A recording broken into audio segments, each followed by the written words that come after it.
What's up, everybody? So, in today's episode, we have a special guest named Tyler Muto. So, 25 years old, listen to this. Started his first dog training business, bought a facility, scaled it to have 5 trainers working for him, and then sold the business to help trainers. Trainers like yourself listen to this podcast, whether that's get leads, keep leads, prepare programs, or build their business. Because after all, online, don't we want to listen to people who've done it? And then Tyler built this educational platform. It's called Consider the Dog. And the last thing about Tyler, he's really thorough. So these studies that we hear about e-collars and aversives and just tools in general, whether that's for force-free positive only or compulsion training, Tyler digs into them and shares with you the findings of those studies. Stay tuned for today's episode.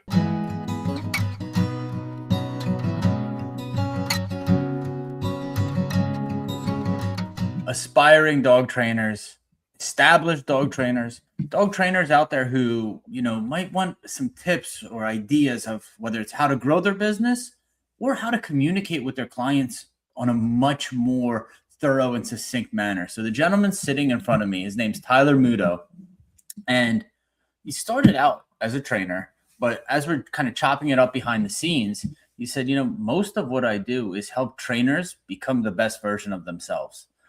That's coach better, that's build a better business, and that's train dogs better. So I'm really, really excited for today's episode. I know you guys that have been listening to all the episodes, leaving comments, subscribing, liking the show.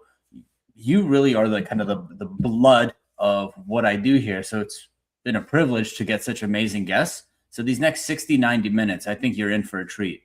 So without further ado, Tyler, welcome to the show. Thanks, man. Happy to be here. So I was doing a little bit of background research. I don't do a ton, but I do want to know who I'm sitting across from. And the kind of the line that sticks out more than anything, it's where I wanted to start, is you say you help trainers teach owners better. Now, that's intentionally vague. How does that manifest? What does that mean? And how long have you been working with trainers specifically?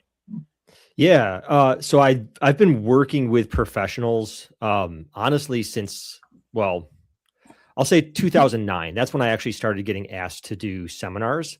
But from a business standpoint, when I first kind of started taking on employees and coaching other trainers in that capacity, because my early employees started out as clients, and then I kind of also groomed them into professional trainers.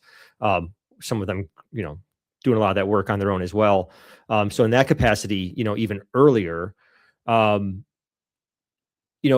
think what drew me into this was probably one of my own early mistakes, I think I'll say here. So when I first started taking on employees and having other trainers work underneath me, my business gained popularity because of what I was doing. And so I really felt like I needed to make those trainers be like me, do things exactly my way. And I'm not going to say that didn't work. Like, we were successful. My business continued to grow, but there were some challenges that came along, I think, with that type of mentality. And what I came to realize after several years was very different, was that dog training is really personal, and people are going to relate to their clients differently. They're going to relate to dogs differently. Even the same client and the same dog, 2 different trainers are going to have a different interaction with them. And one of the goals with my own business was I really wanted it to function smoothly without me having to be there to micromanage. And what I found was the only way that was going to happen was when I let my trainers kind of be themselves, do things the way they wanted to do them, have their own insights into their technique, into how they're going to teach, but that I could still kind of coach and guide them within a sort of looser set of principles or values or core skills that were more independent of individual technique or exactly what you're going to do in that first lesson, second lesson, third lesson, etc. And that only when that happened were my trainers able to actually thrive. And then what I started to see sort of industry-wide was a lot of the trainer education that's out there. And this is not bad. So I'm not talking negatively about this type of education. It's just that is what was out there, is you go to a school, you're going to learn like how that school trains dogs, or you're going to go to a seminar, you're going to learn how that person trains dogs, like their methodology. And what was missing was some of these sort of broader core principles of, how do I think about my lesson planning? How do I assess a dog and owner's needs? And, done in a way that's more independent of, I guess, individual techniques and methodologies, right? So one of the things that you said, not to cut you off, that yeah. was you're going to find whatever a quick win is for a client early on and customize your lesson plan in that manner versus having kind of like a rigid, I do this, then I do this, then I do this. You want to get the quick win for the client so they see, how does this training actually impact my life? Oh yeah, absolutely. I mean, that's certainly a strategy that's one of many strategies that can be effective when it comes to, more specifically to answer your question, as far as like, how do I help dog trainers teach better, right? Or grow their businesses more efficiently, or whatever it may be. So, one common problem that comes up, which is what you're sort of speaking to here, is owners not following through, owners not kind of being fully committed. I think something that happens frequently is we forget to apply the same lessons of learning that we apply to dogs to dog owners as well. And so that's all, that line that you just mentioned right there, that's all that really is. Like, early with dogs, we know that we want to make sure that the dogs get reinforced pretty quickly. We don't want to make things too challenging too early on. We want to say, okay, this dog has this problem, whether the problem is, how do I get the treat? How do I relieve the pressure? Whatever it may be, might be something more environmental. And we want to find a way to help the dog solve that problem quickly and easily. So the dog goes, oh, cool, following your guidance is effective. It alleviates some sort of stressor or pressure in my life, right? We forget to do that with humans. We sometimes prioritize the dog a lot, and then we forget that the human came to us because they're under stress or pressure, usually about their dog's behavior. And so it needs to be a high priority also, that when we're planning our training process, we're not just thinking about what's the best first step for the dog and only thinking about the first step for the dog, but what's the best first step for the dog human team, and specifically for the owner. Because if we don't get the owner to buy in, we can't help the dog anyway, unless it's a board and train, it's different. But if you're doing private lessons, we can only help the dog in so much as the owner's committed. So I actually often stress that we prioritize initially alleviating some of the owner's day-to-day stress and frustration. And that's not always going to be the same first step if we were just only focused on the dog without the owner component. Those can be two different things. Tyler, how old are you? You mind if I ask? 42. I'm going to be 43 in a few months. Very thoughtful. Like, you're clearly, not someone that just like kind of wakes up and wings it. Where did that come from? What's your origin story? Like, take me back to who Tyler was in high school before he got into dog training. Was he an athlete? Was he a class clown? Or was he just a prodigy? He's like, I could have worked at McKinsey and done consulting for, these big businesses, but I love dogs. I was great at training dogs. And can you take me through that? Because when I'm sitting here, we've just known each other for 7 minutes or so. Like, this is a really thoughtful guy who could have been successful in just about any industry he went into. Yeah, you're making me blush. So I think the answer to that question is actually, I would not be successful in any industry I went into. So high school, Tyler was like a little skate rat city kid, right? New Yorker? Buffalo. Well, I grew up in Rochester, New York. Okay. I'm in Buffalo now, but yeah, so I was a little skate rat. But I grew up in a family of artists. So I grew up in an environment where it was always, the path that everybody else is taking isn't necessarily the path that you take, right? Like, that's really one of the main lessons I learned from both my parents. And so I've always been a little bit counterculture. So I think part of it is my nature. My nature is always to like, for instance, I'm often a little bit late with like a musical artist. Like, I'm always a little bit late to the show because if they're really popular, my initial reaction is to not listen to them. And then sometimes some of those really popular people, I'm like, oh wait, they're actually good. I should listen to them. You know what I mean? So I'm always looking for ways to do things differently than the status quo. And I think that's part of what drove me as a dog trainer to like kind of like do things differently, find my own path. But the other piece of this is my like superpower and my weakness is when I'm into something, I'm like insanely into it and insanely focused. But if I'm not into something, I can't, like, no matter how hard I try, it just won't like my brain, like it'll be physically uncomfortable for me. So I couldn't just be plopped in any career path and be successful, because if I wasn't into it, it would be like, I would have like an internal resistance to it, you know? But when I get into something, I'm like, Right. But you're 42, 2009, 17 years ago. If I'm doing the math correctly, you were 25. You were asked to start speaking at seminars. yeah. So, I mean, what's the deal with that? 25, most people don't even, they don't even know what they're doing. Yeah. I mean, honestly, I think it was, I think some of it was just like right place at the right time, to be perfectly honest. I think if I had to do it again today, I don't know that it would have happened or been as easy.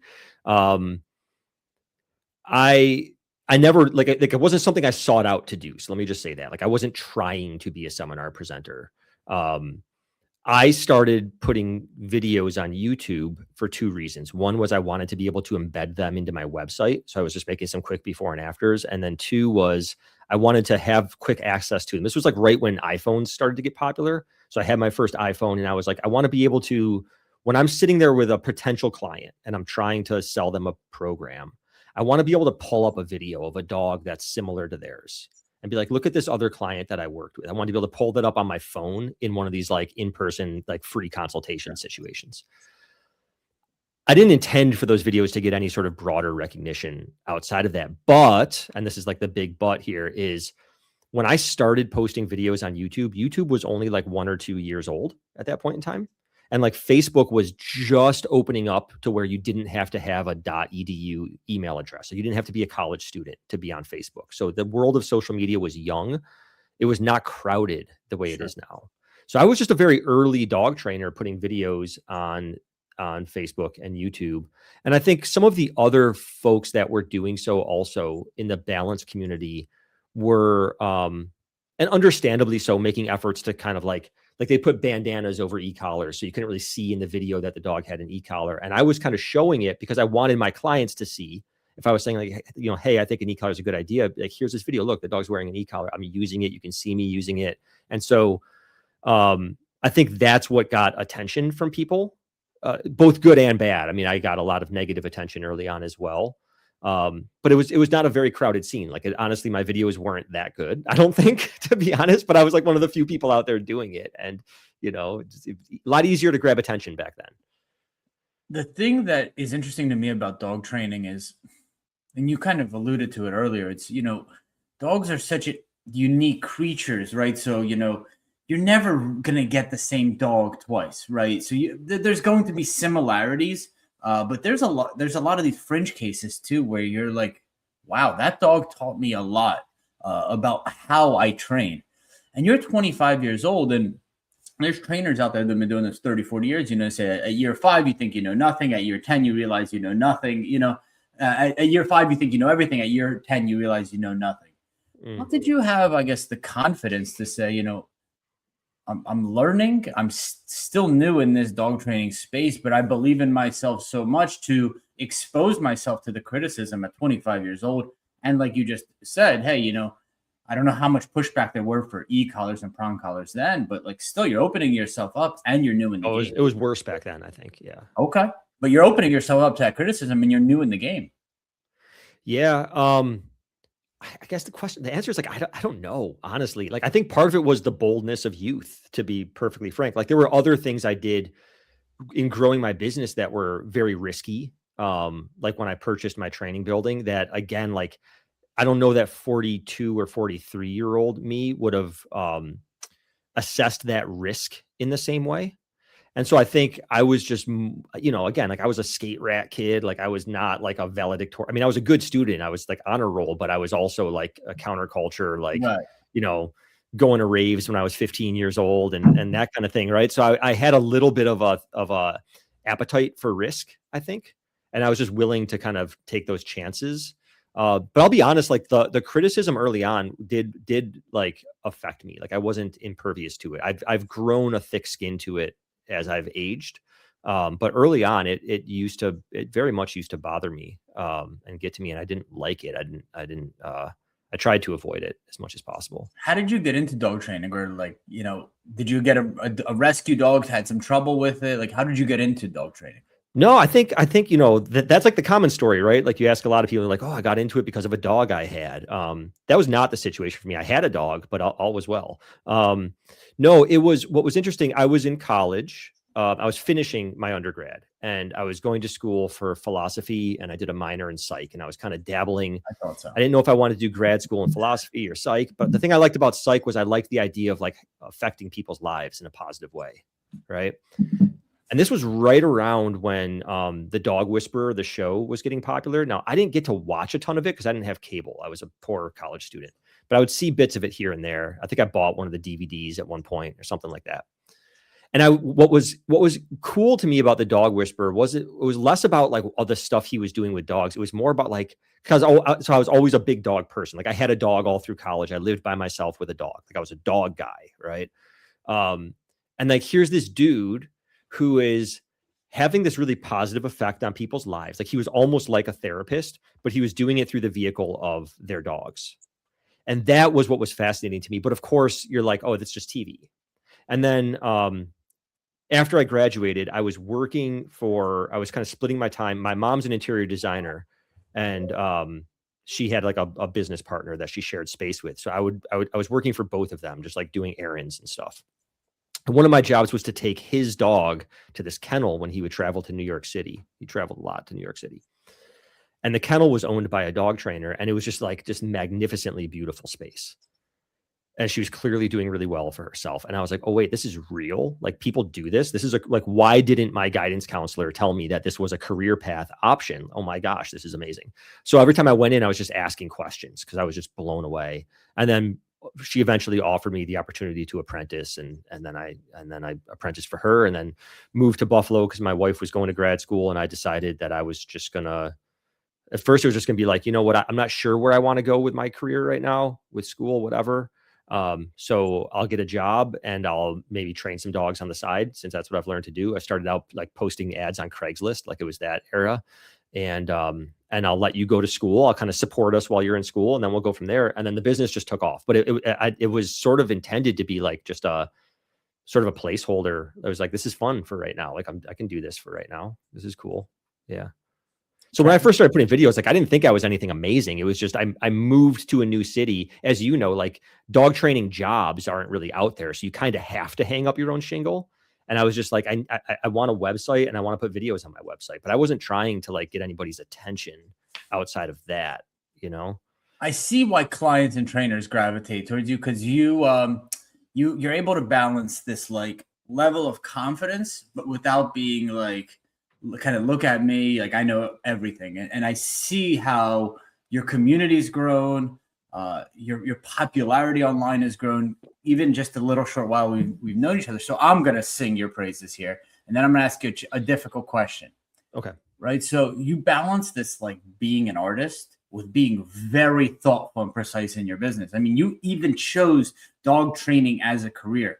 25, you bought a building, right? Like who else does that? I think if you go through, there's thousands of dog trainers, maybe 2 or 3, right? So you're very thoughtful, but you're also an artist of like, I'm going to make this my own craft. And then I'm going to let my employees make this their own art, their own clay pot, their own canvas within the frame that we teach at Tyler Muto School, right? But then we're also very thoughtful about how we do things. We want to have videos in front of clients to show them, hey, your dog kind of looks like this dog. This could be, this video will be helpful to you. 2026, different landscape, saturated, lots of content, lots of dog trainers. Mm-hmm. Put on your business consulting hat. I'm a dog trainer. I'm pretty good. I get some results, but I'm making, 5, 6K a month.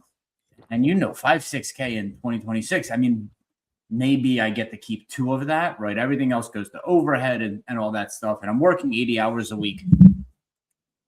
Help me grow my business, Tyler. What should I do? I'm doing it out of my house right now, barely paying mortgage or rent.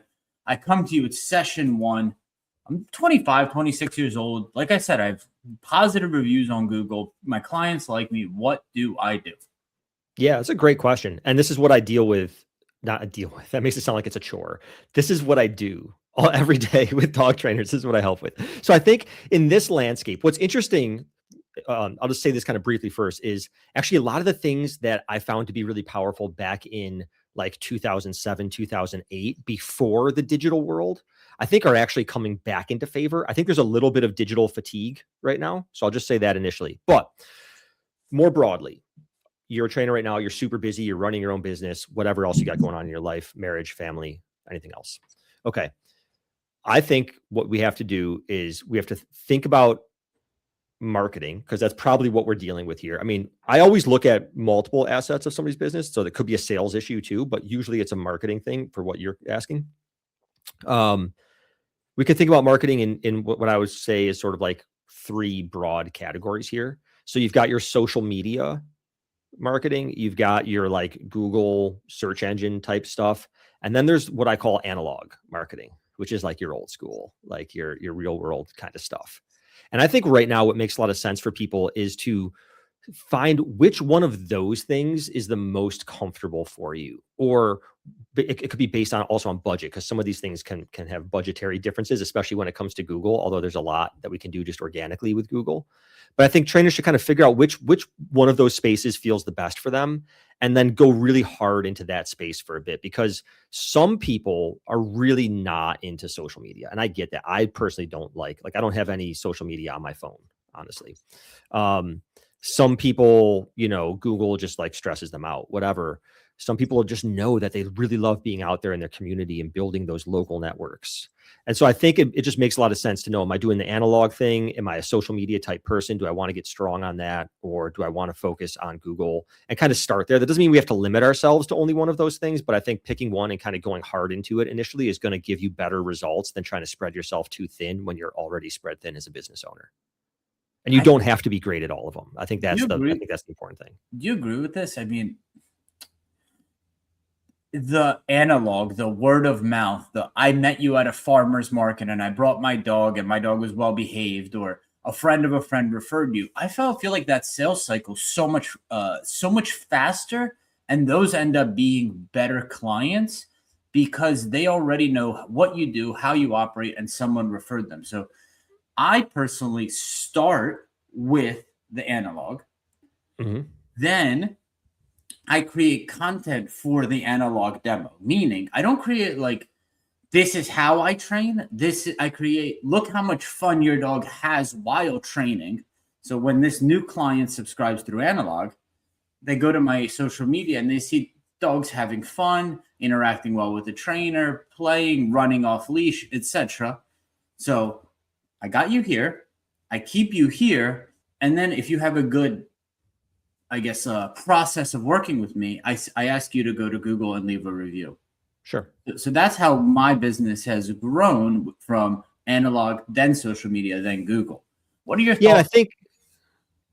Sorry, complete your question. I said, what are your thoughts on that? Okay, yeah. So I think what you're sort of pointing to here is definitely as your business matures, right? As you settle into things, all 3 of these components serve a valuable function, and we should be doing all of them in some capacity ultimately. And kind of understanding how they interact is really essential. So what I was saying kind of previously is hey, when you're just starting out, pick one, dial it in, but that doesn't mean we ignore the other 3 things. So for instance, like you mentioned, you meet somebody at the farmer's market and then perhaps they visit your Instagram from there. I mean, even if somebody first encounters you on Google, what a lot of people will do is they will also then look you up on Facebook and Instagram. They want to see how legit is this business? What are they posting there?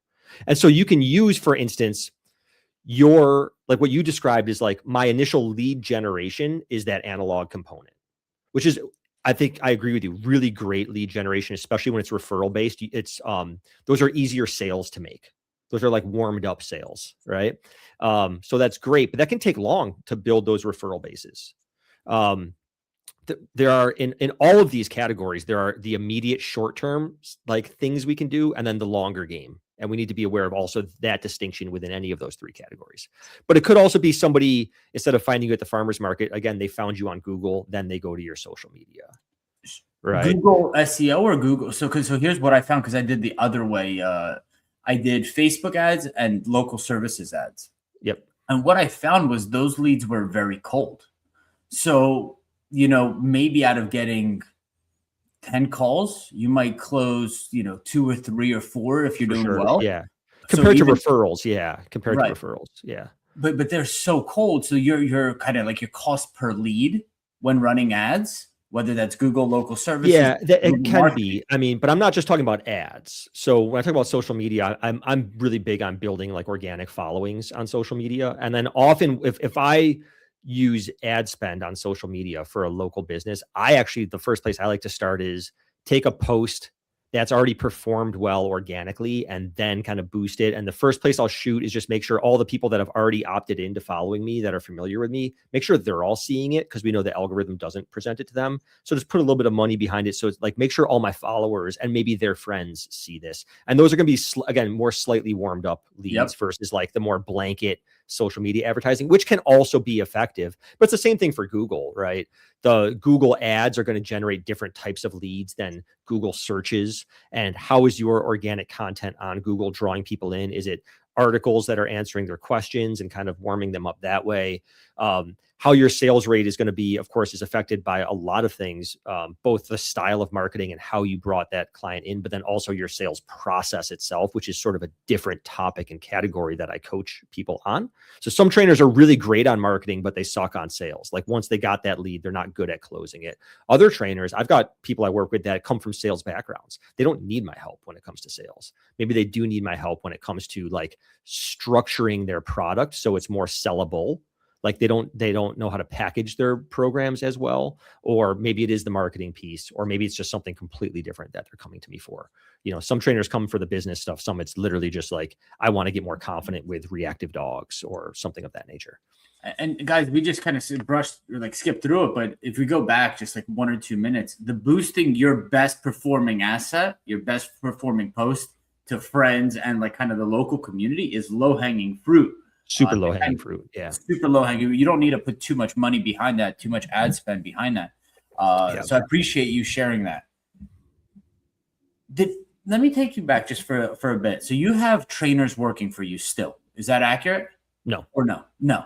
I sold my training business. Yeah. I have no train. I have one part-time employee who does some video editing and helps me run Consider the Dog, which is my digital media company. I want to get to Consider the Dog. That's kind of at the end. When did you make the choice to go from, okay, I'm 25 years old, I'm making videos, then I buy a facility, then I hire trainers, I go through the process of onboarding them, then I gave them freedom, and then, okay, I'm ready to go from B2C, training clients and their dogs, to B2B training trainers. How did that evolution evolve for you? Yeah, so there was a considerable amount of overlap, right? I was beginning to train trainers while I was also training dogs, and which I think most people do, right? Like most of the trainer coaches out there. When I first started coaching trainers, well, so like 2009 was when I first started to do seminars, and most of the seminar attendees were trainers, right? So, and then sometime after that, I don't remember exactly when, but like the whole concept of a shadow program started to become a thing. Like now it's kind of common, like it's a common phrase, but it was like a new thing at one point in time, right? So I would have people, because I had a facility, it's nice, right? Like it's harder to shadow a trainer who's just driving around doing private lessons. It's you know, people could come to my facility and I could have more than one student at a time. So we were doing a lot of shadow students at one point as well. So this was all happening, you know, and none of it, I'll be perfectly honest, like a lot of this was not intentional. Like it was just opportunity that was there that I just sort of was like, okay, I'll do it. And there were parts of it I enjoyed and parts of it I didn't. And so the decision though, if I think maybe what you're asking is like, when did I decide to like let go of the pet dog side of things? So that started, you know, it's a hard question to answer, to be honest. Early on, I remember after I bought my building, which was 2011 was like when we were able to kind of move in, 2010, 2011. I already had a couple employees at that point. Almost immediately, I could feel myself thinking, this is cool. I don't know that I'm going to be happy for the rest of my life doing this. I don't think I'm a natural born manager. I don't think everything grew really fast. And again, some of it's kind of unintentionally, like you've mentioned, like you think I'm a really like intentional person. A lot of this was unintentional. I was sort of caught in the wave of it. And happened in such a way where it's not like I planned it out and thought, this is really where I want to go with my career and where I want things to be. So I found myself with this big facility and this machine that had to be fed and a growing staff. And early on, kind of knowing I wasn't going to be particularly happy long term. And then, yeah, I mean, that's ultimately what it came down to. At a certain point, I was just like, I'm not like, this isn't really bringing me joy anymore. I was really enjoying working with trainers. Part of it is like, I get really nerdy on dog training, and I feel I was getting bored with clients. Like, it got to be kind of repetitive, and I felt like I couldn't dig deep. I had to really simplify things, which is honestly its own art form that I think I appreciate more now than I did at the time.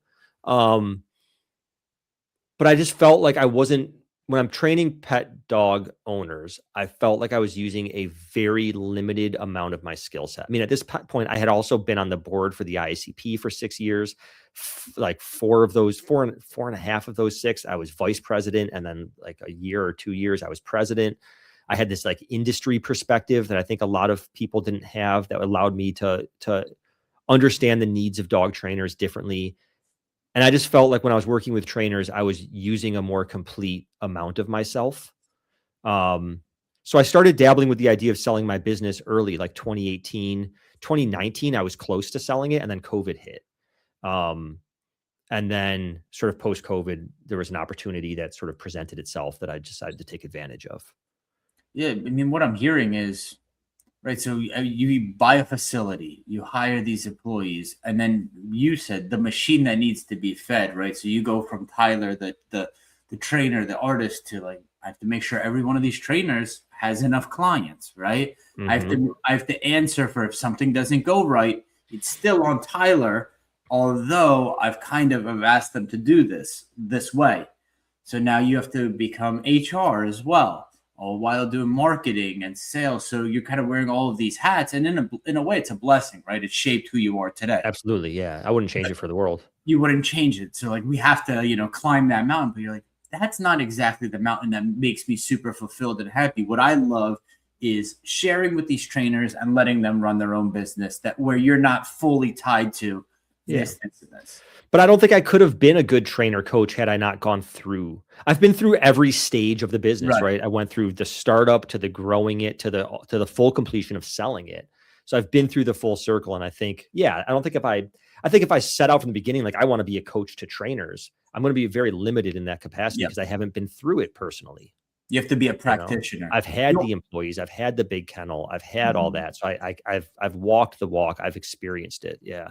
And you've also experienced the political side, the ISCP side, right? So that's a side that most don't get the opportunity to experience from the outside and the inside. So I got a lot of heat for this comment. I had Dylan Jones on the podcast, and I said, I don't feel like anyone's coming for my tools. The e-collar, the prong collar, like, and you could push back. Seriously, I love a little bit of friction. So you could push back and say, Andrew, you're crazy, But like, okay, in Australia, they banned prong collars in this province. Okay. But this is America, and I don't feel that they're coming for our tools. So I haven't felt the need to be super outspoken. I've always thought that the dogs that I train, and if they look happy, if the clients are fulfilled, the clients get value, and my dogs are running free in nature, being able to be recalled, but just being dogs, the proof would be in the pudding. That's kind of how I've approached my work, my craft. But Dylan had a different perspective, and I bet if you asked, 50 trainers, there'd be different perspectives on this. Mm-hmm. The ISCP, the mission, what they're kind of trying to achieve. Can you share that with us? And do you feel that there is this ideological fight that we need to get behind and support? Yeah, so I'm a little bit. I don't want to say I'm disconnected from the ICP. Like I'm doing a webinar for them in a few months, but I'm not like. I don't pay that close attention to like the leadership these days. That sounds super horrible, but I wear a lot of different hats right now. So for instance, when I was involved, I restarted the legislation committee, which sort of like initially it was like just me going like, I'm just going to reach out to these senators because like, I'm just going to do this. I'm going to ask forgiveness later from the board. Okay. So as far as the mission, I think what you're getting at though is like the ICP does work pretty hard to try to defend trainers' right of choice. We'll call Yes. it. Okay. So where do you live, by the way? Where do you live? Florida. Florida. Okay. So like you're in a red state. Okay. I think you're going to feel this less in red states generally, right? Conservatives are less likely to regulate businesses in this kind of way. I think folks who live in a blue state might feel a different pressure. Although when I was working legislatively for the IACP, I worked very closely with Ivan Balabanov on an issue that came up in Hillsborough County, where they did try to license trainers, and the language of it was going to require essentially like positive only training. And it was a very slippery slope there. Do I think it's going to happen in America anytime really soon? No, but it could happen in individual places in America, whether it's countywide or statewide. There's been several bills introduced here in New York, but although New York in like the national elections is very blue leaning, there's a lot, like our Senate for a while was Republican, and it just wasn't going to go anywhere, this kind of legislation. So I do think it's important, and bear in mind the ICP is international, so it's not just the US, but they are also concerned about bans in other countries as well. So do I think it's like an immediate threat that individual dog trainers need to be concerned about? No, I think it's something they should be more broadly aware of though. And especially if something's happening in their local area, they need an organization that's going to bring that to their attention and help to organize grassroots efforts, because those legislators aren't going to listen to somebody who's not in their voting constituency. Right. So it's nice to have an organization that can bring together the people who are local in those areas and kind of facilitate coordinated responses to these things. And it can be effective. We successfully got the issue in Hillsborough County or Hillsborough to be turned away. There was actually one of the first things I worked on was prong collars got effectively banned in Toronto. We actually got that reversed. We got that literally reversed within less than a year.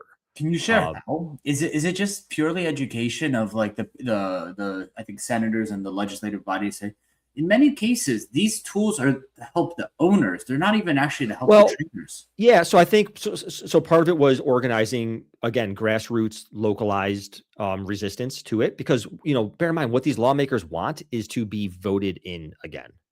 Right. So like their voters need to show that this is unpopular.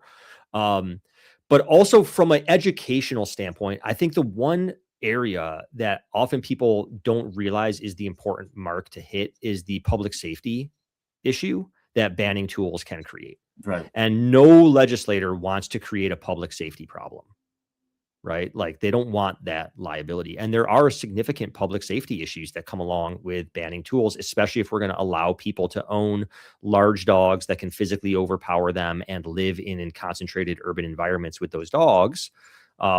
Then we have to consider these public safety issues. And so I think that is from an education standpoint, that's a good place to start. I mean, what went through my mind visually was an older lady, maybe she weighs 100, 120 pounds, walking a Rottweiler 100 pounds on a harness. That's public safety. You're just gonna living in an apartment complex. Her safety, the dog safety, and the safety of the public at large. I mean, that could cause a traffic accident. I mean, there's all kinds of things that can happen here that are even not even thinking about dog bites or aggression. Do you ever, with the education, this is how I explain it. I just had a dog come through, small dog. This is a 30-pound dog, bungee and a harness. And I always pull up videos of how police dogs are trained to bite. Right? How do you create that prey, that drive?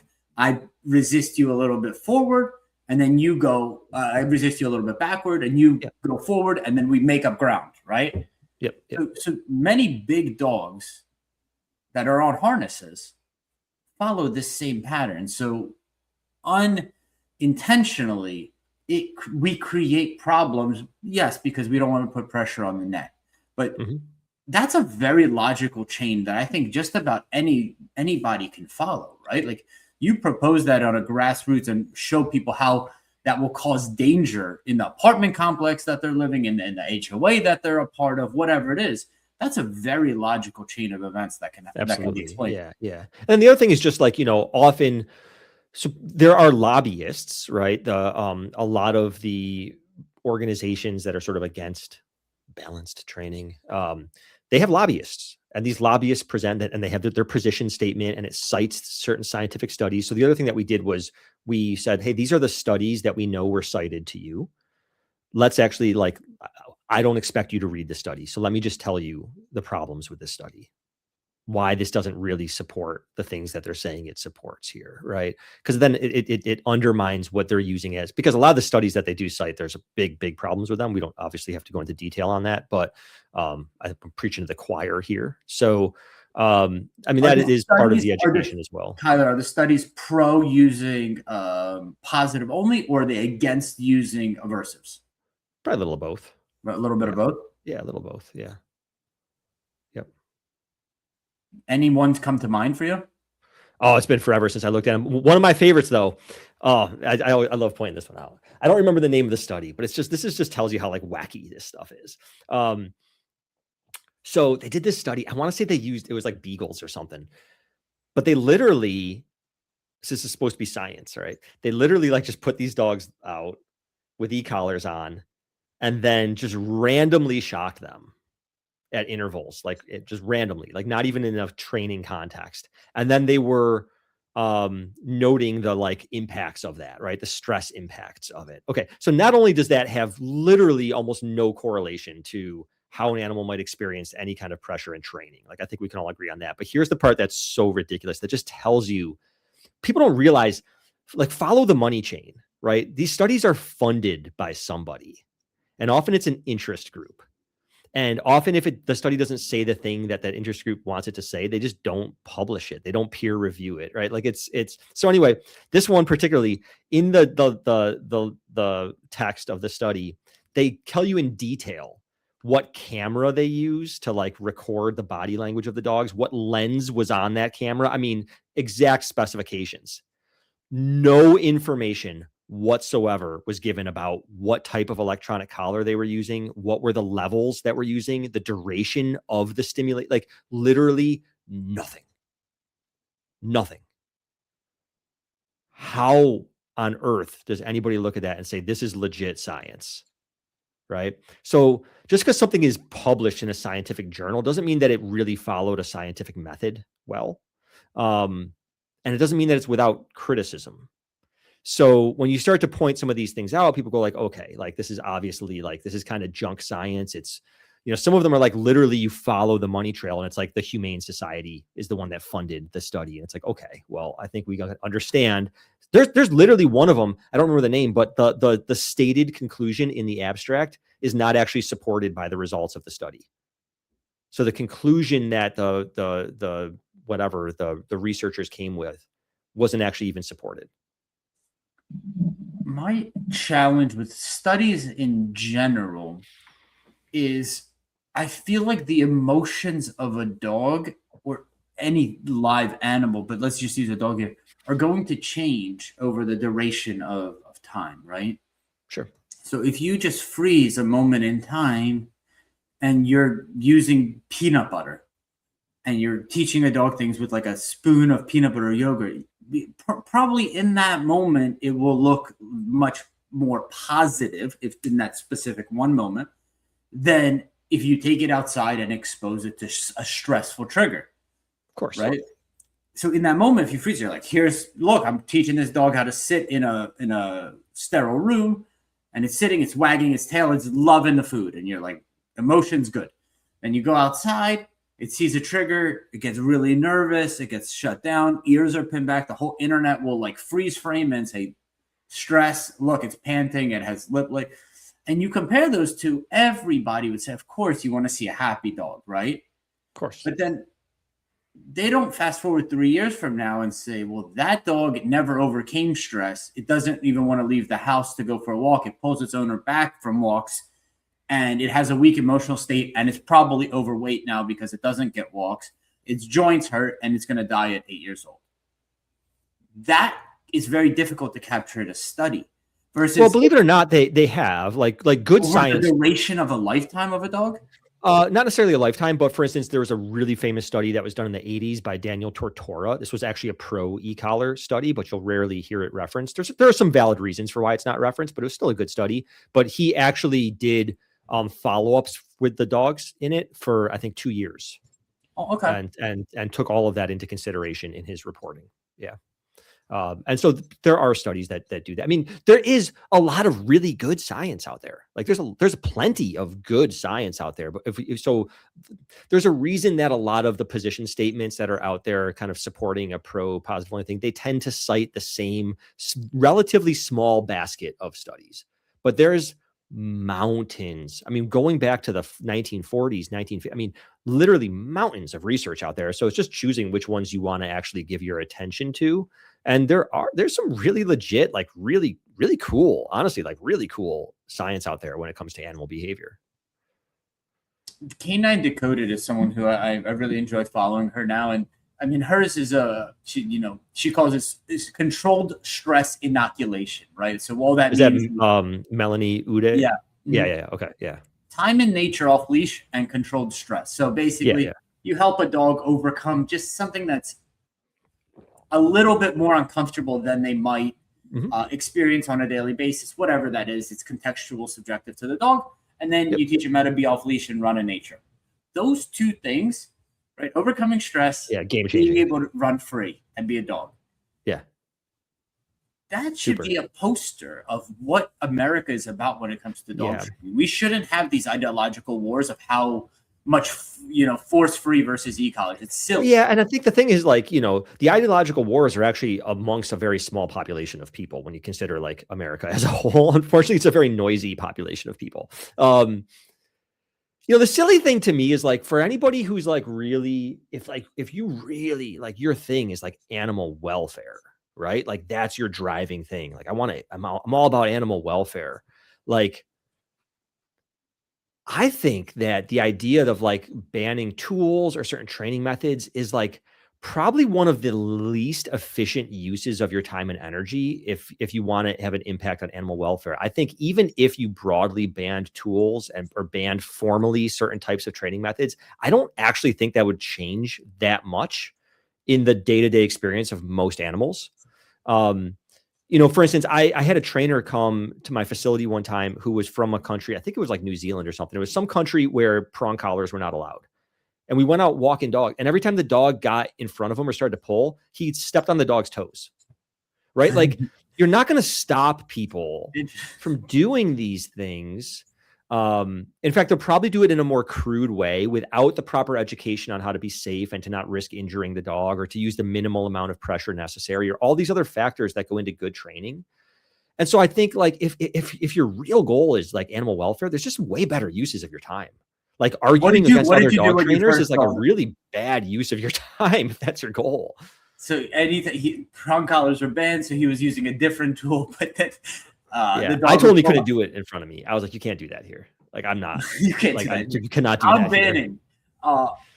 But he was just trying to teach the dog. He was walking a big German Shepherd, and it was his dog. It wasn't one of the dogs. Like, he was traveling with his own dog, right? It's not like he was stomping on one of my clients' toes, but I was like, dude, don't do that. Like, not in my neighborhood. Like, I don't, you're walking with me in my training shirt on. Like, can't be stomping on dogs' toes. Like, no, please don't. Was there a word before that? Like, I've never understood the lack of contingency. Yeah. Right? Like, I mean, maybe there was, but even if there was, it's just like, still just don't do that. Like, you could break the dog's toe. Like, just don't do that. Like, there's just better ways. Like, just don't do that. I don't care what you do on your own time. Caesar does the which a lot of people are like, are they for it or against it? But it's the same concept, right? Like, it's the same idea. I mean, yeah, if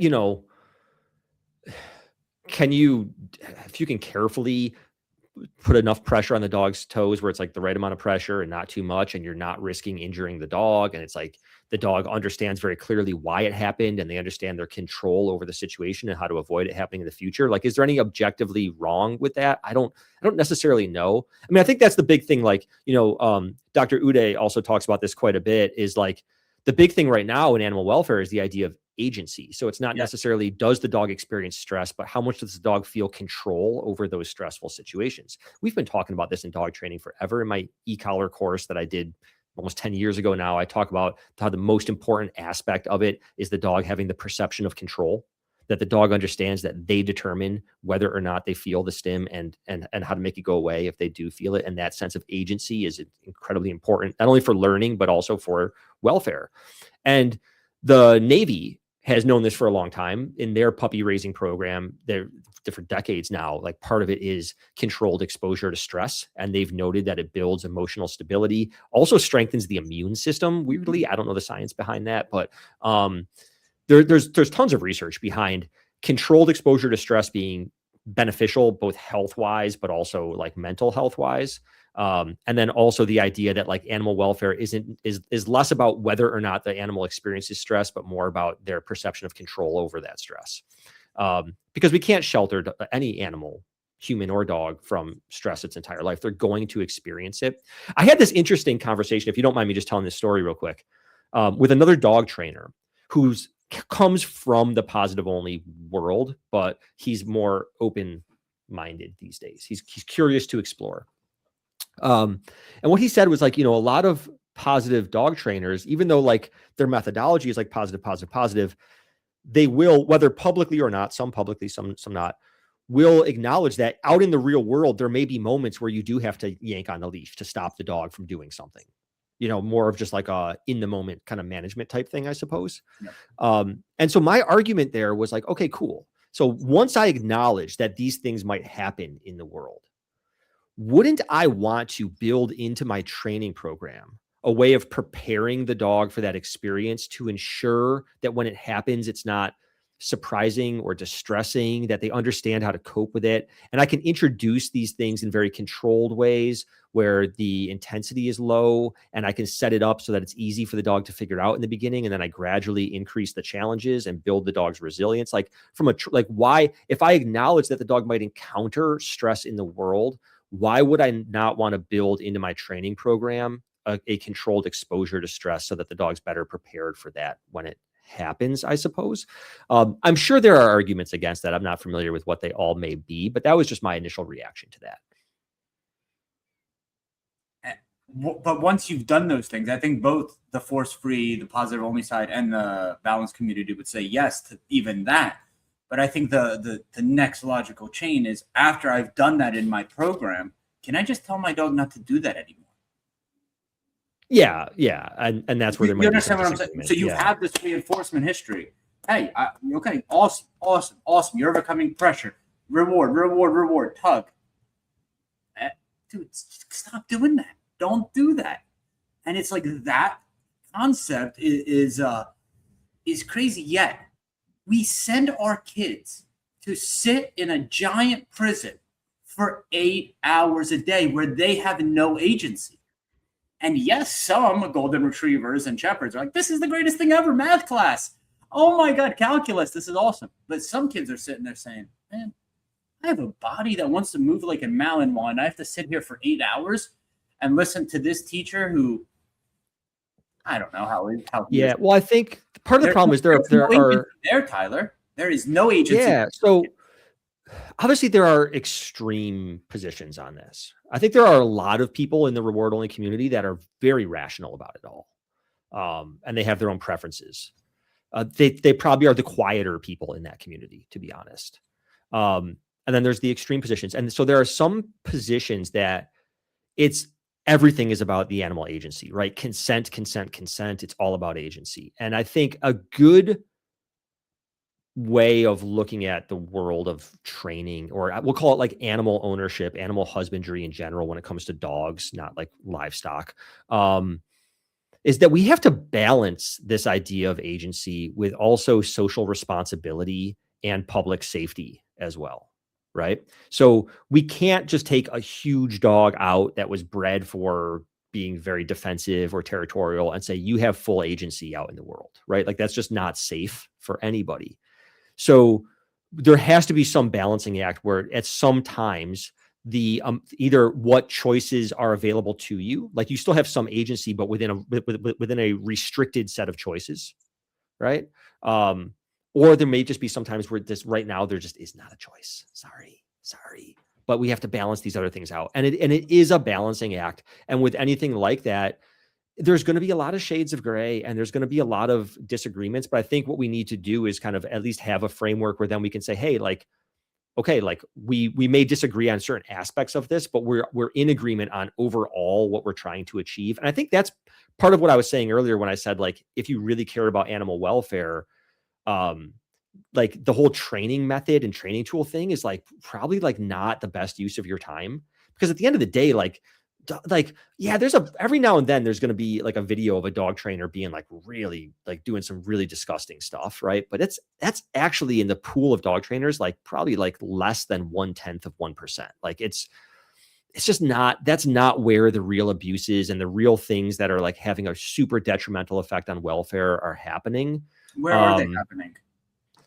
Well, I mean, I think there's still dog fighting rings going on, right? There's still like just stray dogs that are just not like living healthy, safe lives. There's still hoarding, lots of hoarding cases, negligence type cases. What is hoarding?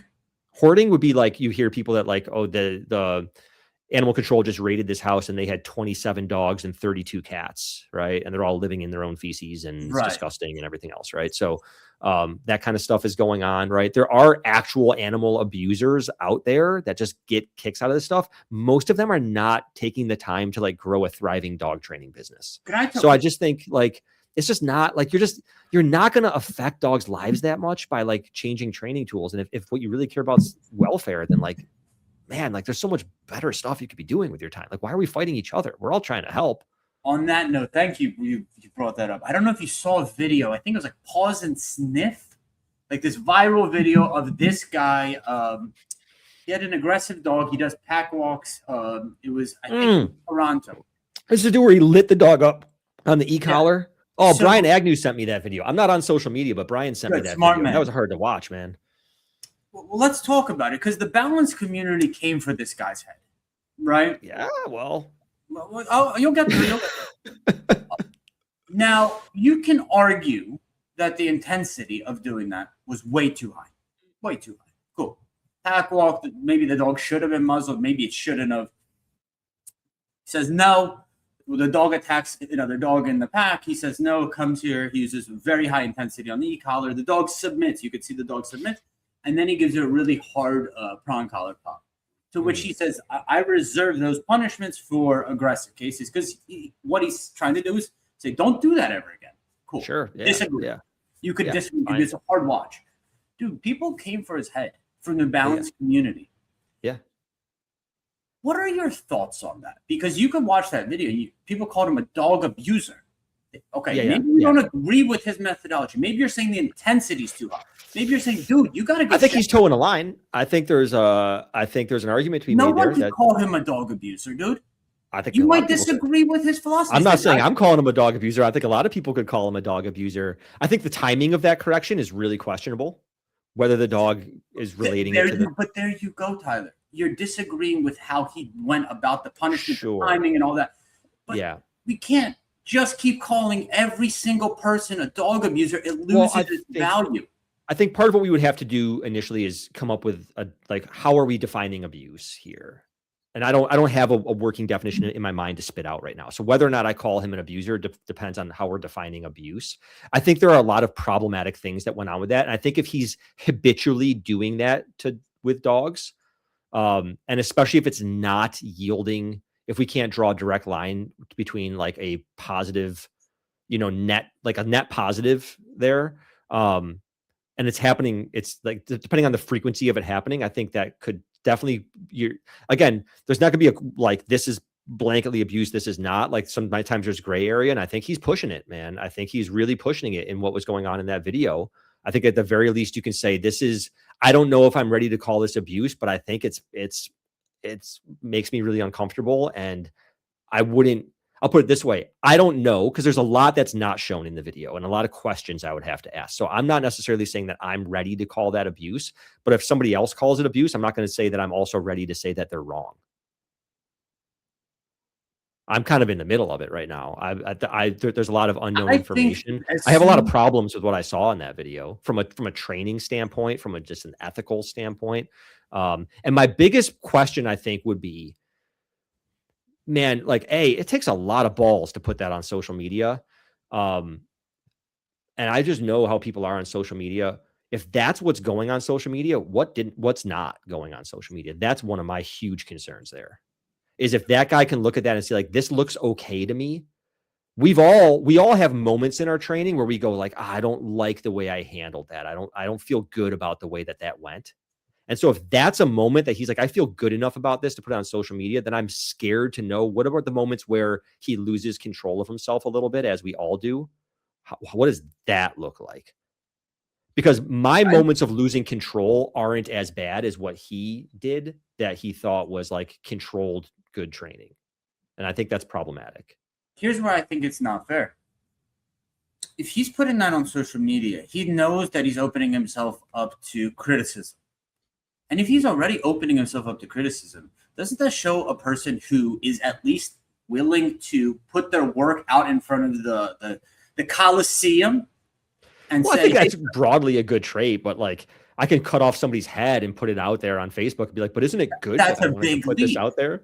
It's a big leap, but theoretically it's the same idea. Like in general, the idea of putting yourself out there is good. I don't know the guy. I didn't read comments. I don't know how he responded to criticism. So there's a lot there that I can't really speak to. So if he put it out there and he was like, you know what? Yeah, okay. I hear you guys. Maybe there are things I should think about here, blah, blah. But if he's going to respond to that criticism and say, no, I put this out there and I'm going to ignore the criticism because I feel confident enough that what I did was the right thing, then I don't think it changes anything that he put it out there. Then we'll talk about the response, but the vulnerability said, okay, I train like this. I'm trying to do what's right for the dog. I went way above the line, but I'm trying Did he say he went above the line though? We'll talk about the response. Okay. Yeah. But I'm putting it out. I'm trying to do what's right for this dog. And crucifying people who are willing to go to that level from our own side, the balance community, be like, I'm not like him. I think that's kind of messed up because this isn't some guy who's in his dungeon in his house abusing dogs. It's a guy which I agree. Right. He's trying to do right. He made a mistake. He went above and beyond at an intensity that he should have probably. But he's going to say, this is my work. And be judged by a jury of his peers. And to come down and like, you should read some of these comments. It's like people try to end his life. That's inappropriate to come at somebody like that, which is why like I didn't comment publicly on it. And why I said even to start here, I'm not ready to say that it was abuse, but I also haven't asked enough questions or dug enough deep to say that it's necessarily not either.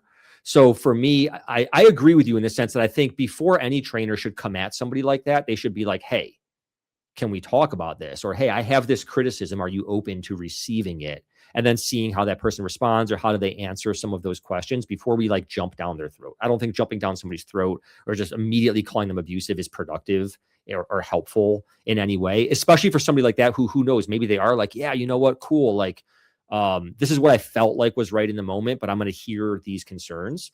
Then like, that's a way like, so like, okay, allow me to go down a minor tangent here, like a little storytelling tangent here, but Please. Like, okay. As you know, in the positive community, like their tactic often is to like point fingers and say like, you're terrible, you're awful, you're abusive, blah, blah, blah, right? Okay. And their goal though, right? Their sort of stated goal would be to like make more dog trainers use positive techniques, right? Like stated goal, right? Like public facing. Okay. The person who I think, if you look at the past, we'll call it 2 decades, has pushed more balanced dog trainers, more old school dog trainers to use more positive reinforcement and use that positive reinforcement effectively, like introduced like and thus probably reduced a lot of use of pressure. The person who's been most effective at that, Michael Ellis. So I remember a time pre-Michael Ellis, and I remember when the first Michael Ellis DVD came out by Learberg. And like all praise to Ed Frawley for being one of these guys out there early in the game, bringing people up in the world like this, right? Do you want to shout out his retirement? Give him some flowers? I should. I've got deep respect and admiration for Ed Frawley. Yeah, absolutely. So, but what Michael did differently was he didn't say like, hey, e-collars are terrible or hey, only positive. He was like, hey, you want to use e-collars? Great. Like, that's cool. Like, whatever. Let me show you something also really cool. right? Like it was that old, like you can catch more flies with honey than with vinegar type situation, or whatever the saying is. And so if your goal is to actually say like, hey, I think it would be best if this guy didn't do that anymore, you're probably gonna be more effective by that, by like approaching him professionally and saying like, hey, like I applaud you for putting this video out there. I have some concerns about it. Like, do you want to talk about it? We can talk privately if you'd like to, like whatever. Then just jumping down his throat and calling him an animal. Here's a video of how I deliver a punishment event without that intensity that gets the same results. Sure. There you go. Yeah. Or here's a video of how I've dealt with, a dogfighting case. Like I literally just reposted an old video of my own recently about a dogfighting case, where we didn't honestly like almost use no punishment whatsoever. So yeah, I don't think it's necessarily fair to immediately jump down his throat publicly on social media. I don't think that's the right approach. But what I'm saying, I guess slightly differently, is I think if privately you look at that and you go, that feels a little abusive to me, I don't know that that's necessarily wrong, but I also don't have enough information about everything that went down in that scenario.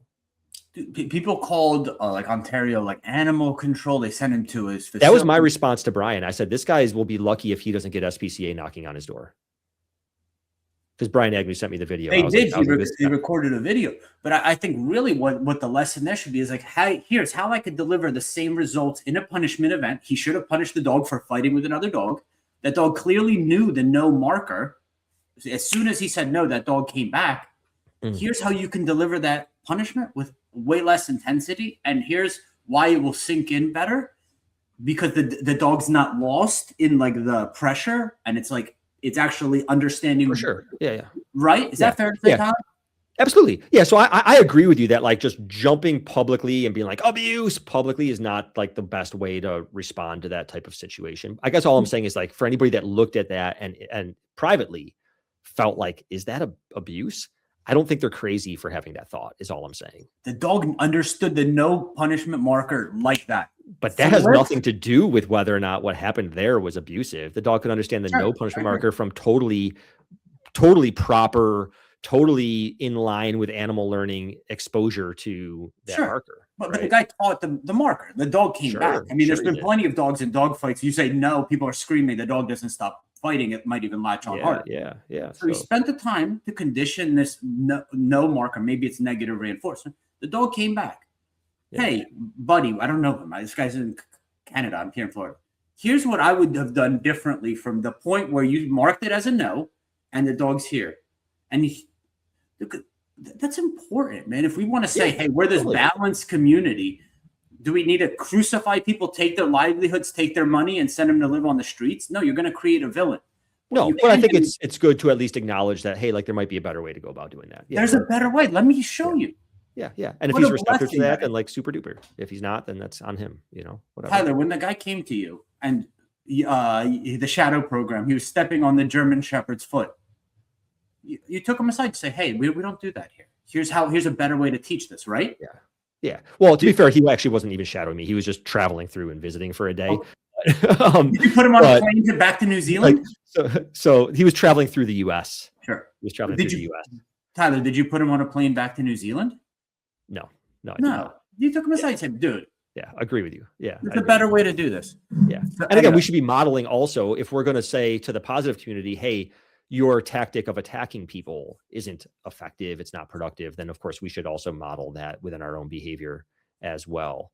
In fact, I think it was that Dr. Melanie, I believe she had a Facebook post recently that she asked people like, do you call out other dog trainers that you see? And I remember I actually got criticism at one point from two separate balanced dog trainers for not more vocally calling out other dog trainers. And I have my reasons for that, variety of reasons for that. But I think there are some people that think like standing up for what's right means like publicly shaming people. And I don't think that that's the only sort of avenue to police our own, like police.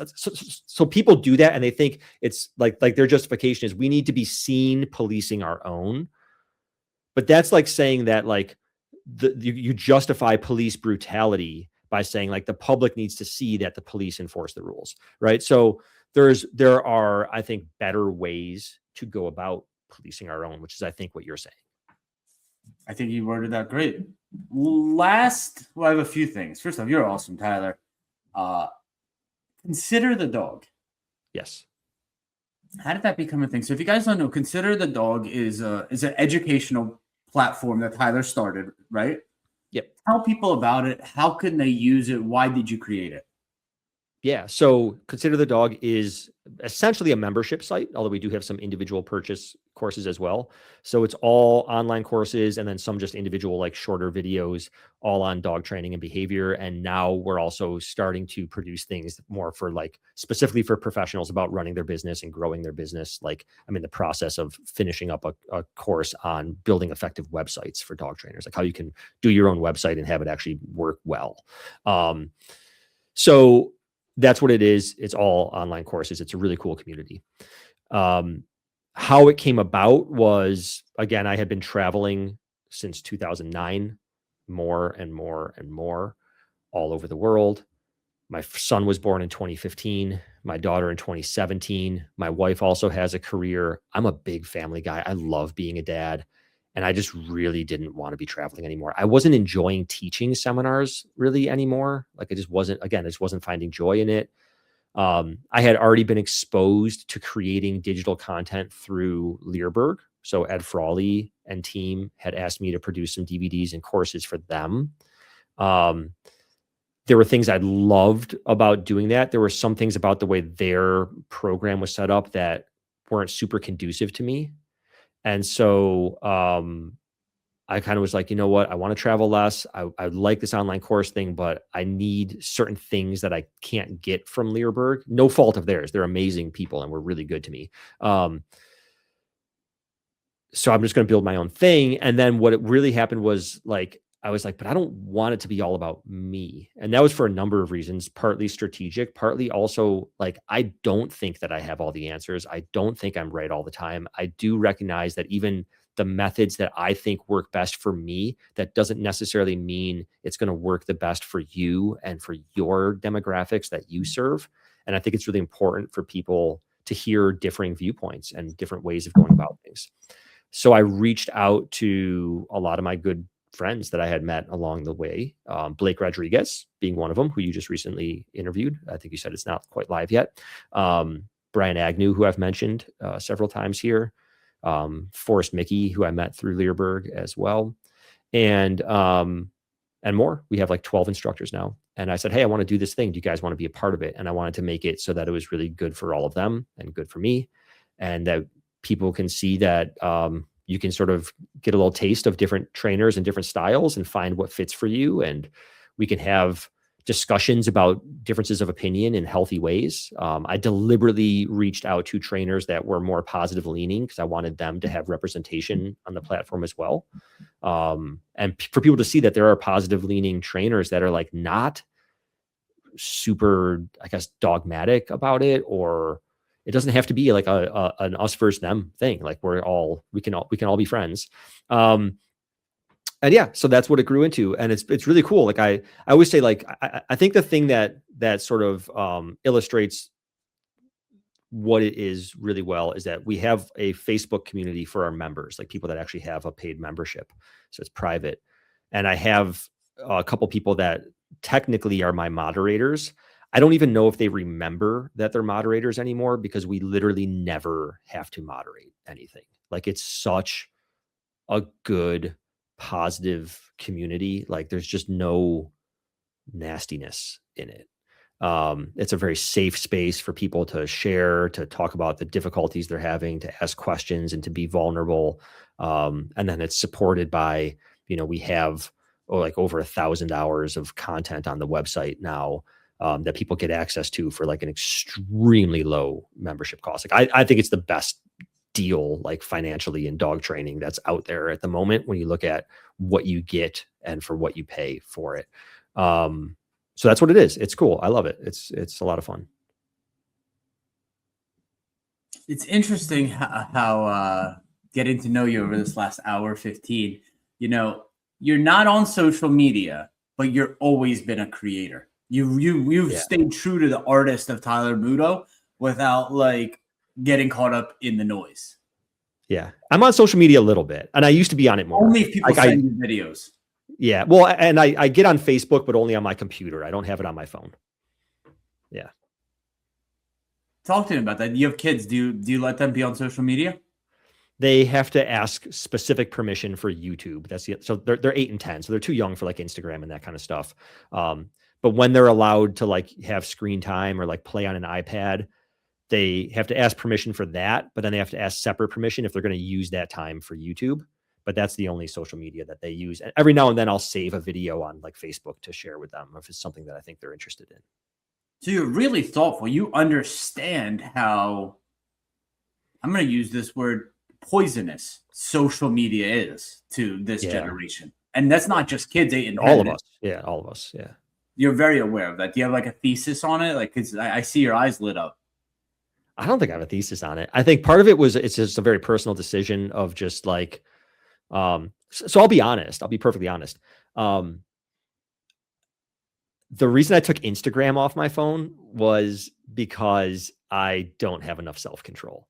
Like I wish I could have it on my phone and just occasionally open it up and look at it. It's kind of fun here and there, but I was finding myself, it was like compulsive. Like I'd be looking at it when I didn't even intend to be. And then the next thing I know, a bunch of time has passed. And I didn't like that feeling in control of my time and attention. And I just didn't feel like I could tell myself like I'm going to use it less, but it's just like I'm just going to take it off my phone, so I don't. Like that's the smart choice here, because it like I was treating it almost like an addiction, right? Like I need to not have alcohol in my house because if it's there, I'm going to drink it. It's like I need to just not have the Instagram on my phone. And I'll occasionally download it for like a weekend because I got to approve something, because I have somebody that manages my account for Consider the Dog for me. With my input, but like they do all the actual posting. But every now and then I have to approve something. And I'll keep it on there for a weekend. And it's amazing how quick you get sucked into it. And then I just delete it again. So, but I don't miss it from my life at all. I do not. That's really been the switch in my mind, right? And it's not that we don't have willpower. It's willpower is fleeting, right? So you might have more willpower one time than the next. So like for me, that's chips. If I ever have sea salt kettle cooked chips in the house, it doesn't matter the size of the bag. Yeah, once you have one, it's over. Yeah, that's what I am with sweets. Yeah, right. So once I have one, it's over. Yeah, I just don't bring it home. If I'm stopping somewhere, okay, I'll get it, but I'll eat it in my car. So that's like me with my diet. Like I don't allow myself, like Monday through Friday, I'm super strict because I know like if I have like one cookie, I'm gonna have like 11 cookies. So I just don't even pop that seal, and then I give myself like a 24-hour period on the weekend where I can be a glutton. And then I have to seal it off again. But yeah, it's the same idea. I just don't have this. And I think also part of it is I do have a lot of self-control. Like I think I've demonstrated that in my life. I'm a pretty disciplined human being. But I think willpower has been demonstrated, I believe, to be sort of finite. Like it's like a reserve. Yeah. And I do a lot of things throughout the day in some of my other activities, non-dog training related, that require a tremendous amount of self-discipline. And if that's a reserve that is finite, having to use some of it to resist social media is just not it's like money management, right? Like it's just not a good use of that finite resource. And I think the other part of it, to be honest, is I am turning 43 this year. I'm at that like midlife, I'm over the hill. I see my clock ticking in a different way that I didn't necessarily have an awareness of when I was in my low 30s, for instance. And I want to use that time that I have really wisely, especially while my kids are young and with my family. I don't want to use that time to just down the drain of social media. I don't want to live my life in the digital world all the time. The challenge with social media, unlike alcohol or other addictions, is we all inherently know that for our business, we need it. Yeah. While at the same time, we know that for our mental health, we don't. Yeah, that's a tough thing. Yeah. The framework that I play with is, am I creating or am I consuming today or at this moment? Because if I'm in consumption mode, I'm like unnecessary. If I'm creating, okay, cool, create. Because you can edit videos on Instagram so easily now. So and also you can create and you don't have to engage in the comments thread. Correct. You can just let the comments thread be its own animal. You don't even have to look at it, honestly. Yeah. So you can choose. Sometimes I engage with comments. Sometimes I don't even look at them. Sometimes I just look at them and for amusement, even the negative ones. And I get amused also at seeing how my followers, will come and defend my position or whatever. But I rarely respond unless it's to say thank you. I don't ever respond to defend my position on things. I don't ever. That's a hard rule of my life. I do not engage in disagreements through social media or through screens in general. What do you think the 1, 2, or 3 biggest mistakes young trainers are making today? The trainers that you mentor. We want to talk about training mistakes, business mistakes, or either? Honestly, I would love one of both, one of each. Okay. Let me think for a second. So I think, okay. So business mistake, I think, is easier. I think the biggest mistake that people are making is one of their own attention and education, in that dog trainers, you usually don't have to push them too hard to put a lot of time and energy into learning about dog behavior. I don't see many of them investing. I don't expect them to be equal, but even close, even a fraction of that energy towards understanding like their own sales process, for instance, understanding the current marketing landscape, understanding what their options are for good CRM software, right? Like little things that can really move the needle quite a bit in your bottom line, in your available time and energy. It's not all about more money. Sometimes it's about, I like the amount of money I'm making. Can I make this amount of money and use less of my time and energy? Have more time left over for family, for hobbies, etc.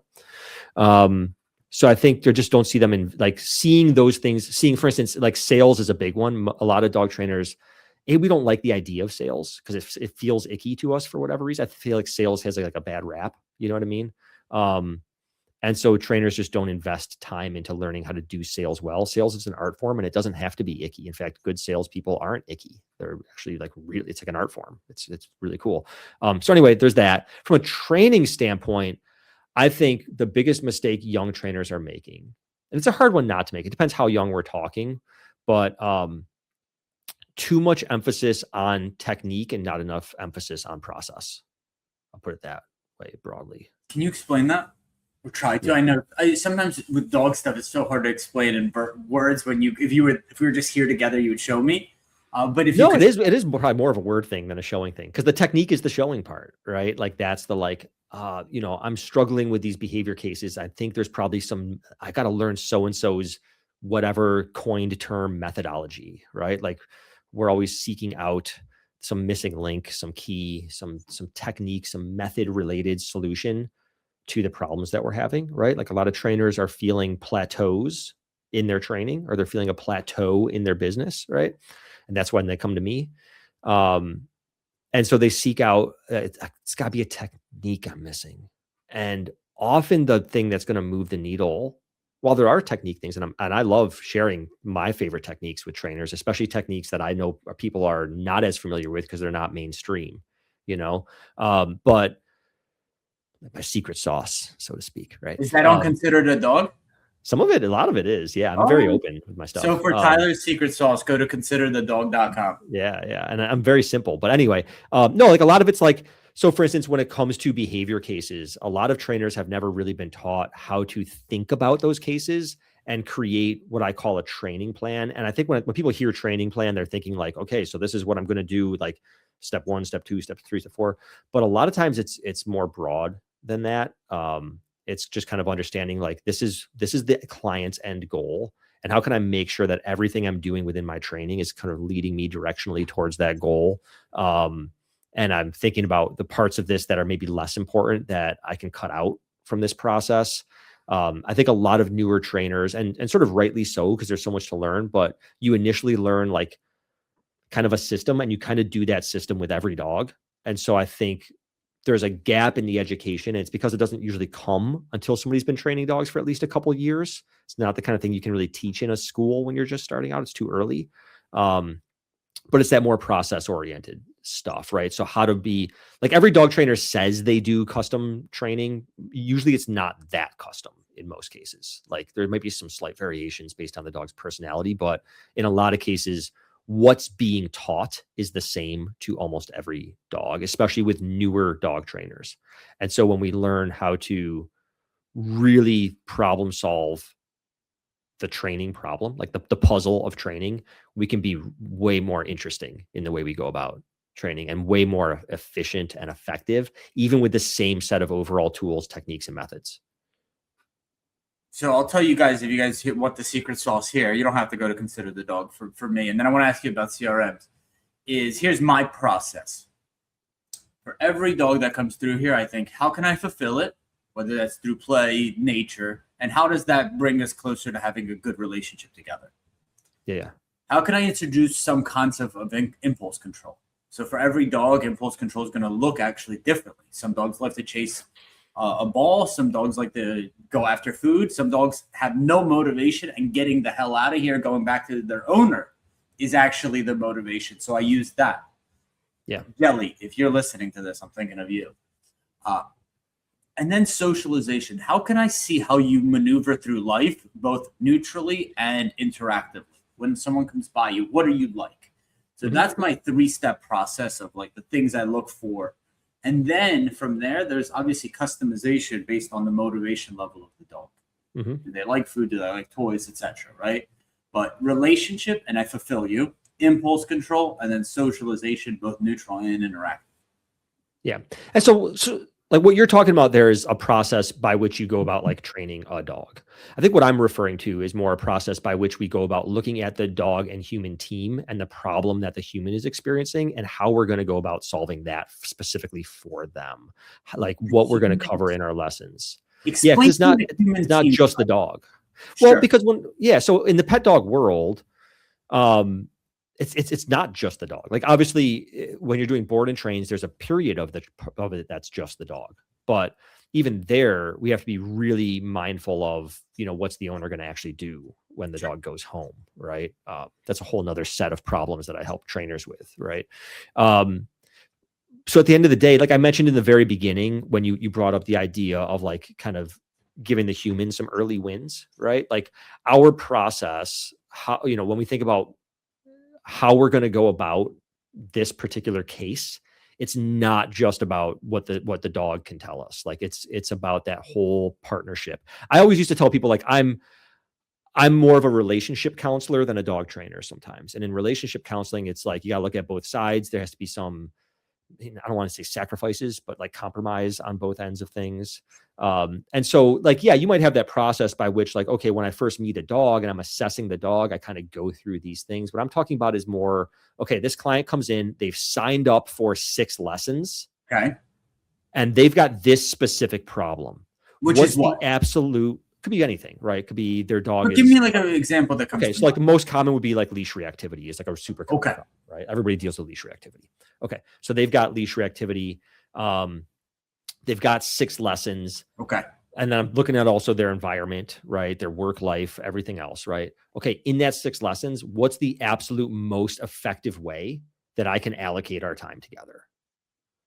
Right. And that's going to be different for every single case. There can be some similarities, of course, and then categorical, like every leash reactive case may have some similarities to each other, but there are going to be also differences. And so how do we go about that process of thinking about our training in such a way that we are making the absolute best use of that available time to us?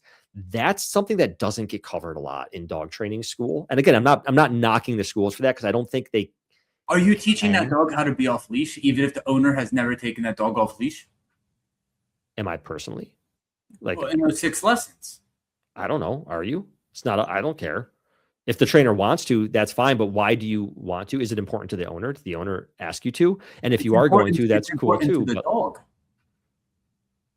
Maybe, right? But like the owner's hiring us for a specific reason, and we have to be considerate of that and their budget. And so maybe I'm doing off leash, maybe I'm not.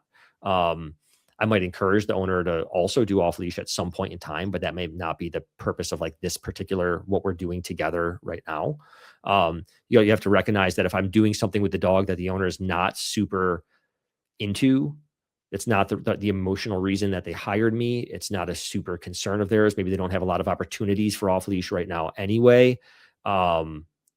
I'm gonna get pushback on follow through on those things, and it's also going to take away from the things that are really important, that are going to move the needle for the reason that they did hire me, for the pain that they are experiencing every single day of their life.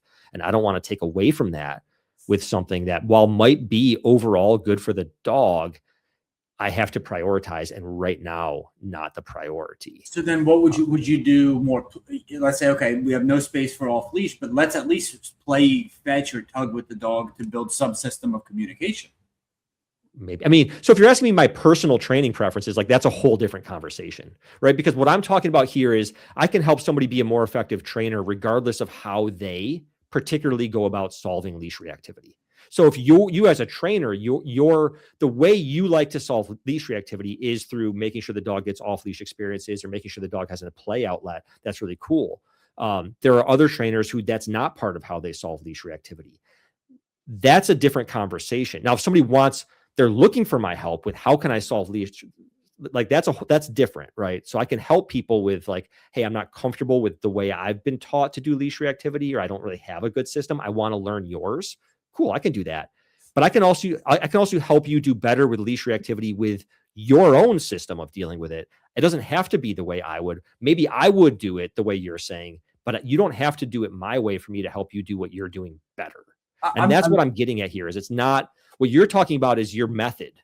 Your method for solving my method is to make sure the dog has play outlet. My method is this. There's nothing wrong with that. There's nothing wrong with that whatsoever. What I'm saying is it's only part of what I see can actually, like, this is all I do is work with trainers. The things that actually, like, my trainers come back and they're like, wow, that went smoother than it ever has before. Okay. And that's what I'm trying to things that's being missed. It's independent of what your method is. So if you choose to go about it that way, that's cool. But the question is going to be at what point in like, how much of those 6 lessons are you allocating to those things? At what point in time are you bringing them in? Are there other things that, because you want to allocate a certain amount of time to those things, other things that are less important that we can cut away from? That's a big thing. Like the cutting away is huge. See, people don't really think about their available time in the right way. They also don't think about the client's interest level and the client's attentiveness and the client's time the right way. And these are all very fixed assets that are very precious. Sure. And very, very finite. Let's go a different route. Your dog who's reactive sits in front of the window all day long on top of the couch looking outside and rehearses the behavior of reactivity. Do you suggest that they crate them then? Yeah, so you're asking me methodology things. So we can totally have that conversation, right? Like I'm happy to share like my personal opinions about how reactive dogs should be trained. What we were talking about before, though, was like what I was talking about with where I think young dog trainers miss they focus too much on technique versus process, and that's what I was trying to get at. Is like people can have lots of differences of opinions about technique of whether it should not be created. Should you introduce play as part of your program? Should off leash? Those are technique differences. It's a totally different conversation, and we can have it. What I was speaking about before was I was trying to illustrate that, and maybe I was doing a poor job. I don't know. But I was trying to illustrate some of the ways that independent of technique, we can be more effective dog trainers without necessarily having to learn a new technique or change. How? Explain. I guess I'm curious. How does that work? I'll illustrate it in a more simple example. Here's how it works. Okay. Just super simple. There's way more detail and nuance to this. But okay, let's just take an obedience case. Okay. Straight up obedience. Most dog trainers, this might not be you, but most dog trainers in the balance community have like 5 core commands. Come, heel, sit, down, place. Okay. All right. Take 100% of our time and energy. And if we split it in those 5 commands, what do we have? 20% each, right? 100 divided by 5. 20% of our time and energy to each one. Okay. So now let's say with this particular client that they live in a rural area. They've got trails all around them. They rarely put their dog on a leash other than once a year to go to the vet. And they don't really, their dog's like whatever. He pulls a little bit, but like whatever, right? And so if me as a trainer, I hold this belief that every dog needs to learn to walk good on leash, that may be detrimental to this client, because what if this client, again, they barely use the leash and they say, but I do take my dog on these trails all the time. So I go, okay, you like recall. Now, here's the thing. Gotcha. If I just take away, but we're going to go all the way with this now. Cool. If I just take away the leash walking, okay, now I can devote 25% of my time to the other things. Now, the difference between 20 and 25 is a 25% increase. So we just increased the number of reps we can do on our recall by 25% in that training program. That's significant. If you had a 25% increase to your bottom line at the end of the year, would you not be happy? 25% salary increase? You'd be happy about that, right? No one pays my salary, Tyler. But the amount you pay yourself. Okay, but let's take it a step further. What if we, again, recognize this client's needs and we said, okay, rather than taking the time we saved from leash walking and spreading it evenly, we put it all on recall. Yep. We took the 20% from leash walking, we added it to the 20% of our time on recall. Now we're doing 40% of our time on recall, 20% of our time on the other three things. And the recall was what the client expressed was most important to them. We have now increased, we have doubled the amount of time and repetition spent on recall in that same training program, which means more exposure, more distraction proofing, more generalization to new environments. Do you or do you not think that that dog's recall is going to be better than a dog who we spent half the amount of time? No question. So without with obedience, you're 100% right. Regardless of what method you're using, the outcome is going to be better if you thought about your process of how am I going to use the time I have with this client. So the same goes with behavior problems. A lot of trainers, here's a good example. A lot of trainers I know, not every trainer, and this may not be you, they get that same dog for leash reactivity and it comes to a board and train and they go, okay, we're going to do your leash reactivity and we're also going to do like full off leash obedience. Okay. The client never freaking asked for off leash obedience. They don't even care about off leash obedience, right?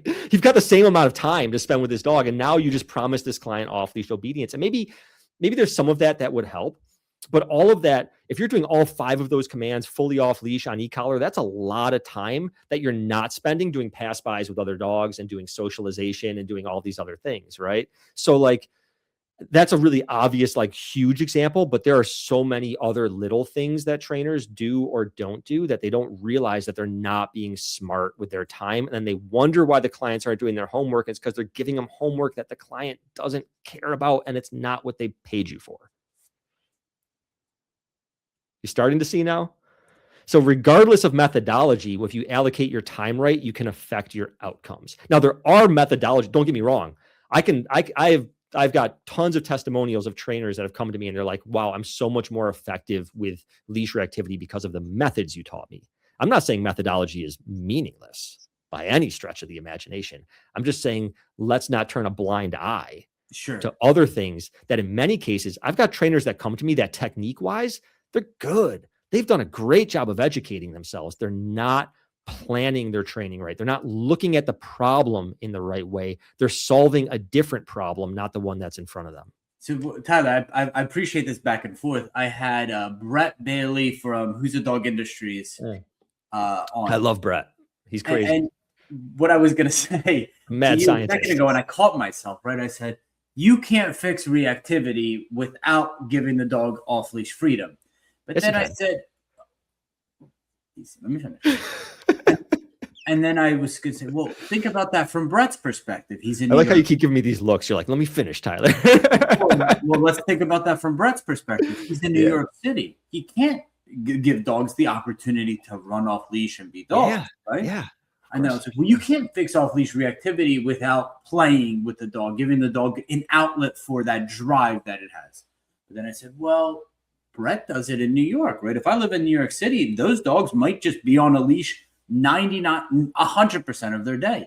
So what I really loved about the conversation with Brett was I said he has like a big tool belt, right? He has a hammer, he has a screwdriver, he has a power drill, and he needs to know when to use which tool, not just commit to, I have one tool that I use for everything. Yeah, 100%. Yeah. And he's so creative. That dude is so creative. Like he's wildly creative. It's really funny. I enjoy Brett a lot. Here's something I'll ask you about. I guess I was just thinking about this recently. People who hear me talk a lot, they know that I just recently fulfilled a long-term goal of mine, and I am a proud owner of a doodle. I say just recently, it's been almost a year now. I have a mini Labradoodle golden doodle. She's freaking amazing. Labradoodle or golden doodle? Cross. She's a double doodle. She's a double doodle. She's a double doodle. I didn't even know that was a thing until I got her. We like quote unquote rescued her. She wasn't rescued. She was in a beautiful, loving home with somebody who just was decided that it would be best for somebody else to have her. Amazing woman who did a great job raising her. I didn't rescue Abby. I was gifted Abby by this woman who raised a wonderful dog. Okay, cool. So I come from a traditional background of like structured walks, like this and that. Okay. But I agree with you. I think off leash time, I've always used to take my dogs to the woods a lot and let them hike around a lot. Nowadays I have kids. I used to live in an area where there's trails all around us. Now I live in a village. And it's just a lot harder for me to get my dogs out. And my dog, I only have one. I'm a huge fan. Don't make fun of me for using this word. I'm a huge fan of the sniffari walk, right? This term that's now comes around social media. But like when I go out for a walk, my wife and I like to walk, and like my wife is she's like short and like little legs, but walks fast as hell. I don't know how it happens. It like defies physics. But anyway, she likes to move on her walks. But so when I go for a walk, I always ask myself, like, is this a walk for me or is this a walk for Abby? When I take Abby, she's on a flat collar and a flexi lead, and I stop when she wants to stop, and she can sniff things and do all that. And from a functional standpoint, from a fulfillment standpoint, is that much different? Like, she's not a high energy dog. She doesn't like run. That is identical to an off leash walk. Exactly. Right. So that's what I'm getting at. Right. So I'm a huge fan of this for people. And I think this is also, a really good argument for like, effective use of like corrections, I guess, is like, you can shape the dog to walk, but if you can just teach the dog a few things that are really like off limits when we're out on a walk together, like a few things to not do, but otherwise you can have a lot of freedom. That walk can be such a powerful tool for creating a healthy, balanced, well-mannered, well-behaved dog. So I guess that like part of it is like, can you do the leash reactivity without the off leash? Well, even if you thought the like quote unquote off leash was super important to solve that problem, I think you can get the effective benefits of the off leash walk if you could do a sniffari with the dog. But the question is, if your dog's leash reactive, the sniffari in an urban setting can be quite challenging. Obviously you gotta, you can let the dog sniff when there's not other dogs around. And then you go into your, how do I deal with the leash reactivity mode, which is different than that. Flexi. So I consider a flexi the same as an e-collar. Like I consider that an off leash. Okay, cool. So we're in agreement there. Yeah, literally. Yeah. And no, really, I love just letting my dog sniff, and I don't think she has to be at my side all the time and all that. But she's also like a really nice walker, and she doesn't yank me, and she's well mannered on her walks. Well, that's where I can on those sniffaris. I'll use that from now on. Is where I condition some markers. So I don't know. I don't use the word correction, but it's an to go onto the street. And it's an if you have like a dog that marks on people's cars and mailboxes. I don't like that. Some people don't care. Be marking on people's cars. Yeah. Don't be marking on people's. I'm also don't mark on people's mailboxes. So I condition my don't do that marker. It's not even a you could condition actually a punishment marker, but don't do that. I get what you're saying though. Yeah. And flexis are amazing. I consider it's not off leash, but I consider a flexi just functionally provides the same benefits to the dog, with the exception of the physical exertion of high speed running that they can't really do on the flexi, of course. Yeah, and they can. You're 42. You could run with her. Oh, I can run like hell. Yeah, I'm in good shape. So you can get all that speed. But when I owned a Malinois, I was not like, that's not. You own a Labrador. You own a Labrador and a Golden Retriever. Yeah, but she's mini and she's super chill. She's mini. She's a mini, dude. All right, I'm a small dog guy. Doodle ownership. I'm a small dog guy. Yeah, I like small dogs. Yeah, and I like you, Tyler. Anything that we might have not missed, or maybe like what I'd love to ask you is, I know everything just happens by chance, but you're a cerebral guy. You're a thoughtful guy. What does Tyler at 50 look like? Is he president of IACP? Hell no. What does Tyler at 50 look like? What does he hope his Tyler business at 50 is probably partially retired. Okay. Tyler at 50 is just chilling. He's a tech mogul. Consider the dog is now the number one. Won't be a tech mogul. I hate the digital world. I don't hate it. I use it reluctantly. No, I'm all about time and family. So at 50, you know, my kids, let's see, I'm 42 now. So my son will be learning to drive. I'll be teaching my son to drive. No, I plan to be, as I age, I'm claiming more and more and more of my time until eventually someday I'm like fully retired. I don't know when that'll come because I do things I enjoy. Even today, like it's hard for me to describe, like people like what do you do? And I'm like, wow, this is a hard question to answer. Because I don't do any one thing full time these days. I shape the dog training industry through my methodologies, concepts, and ideas. Sure. But even that's only part of my day. You know what I mean? Like my days are, I do a lot of different stuff. Yeah, that's, Tyler at 50 is chilling. Tyler at 50 is happy with where he's at in life and is also happy to let other people do what they want to do with their own lives. And trying to make sure that my family is well taken care of and that the people who I love know how much I love them. And is he chilling in Buffalo?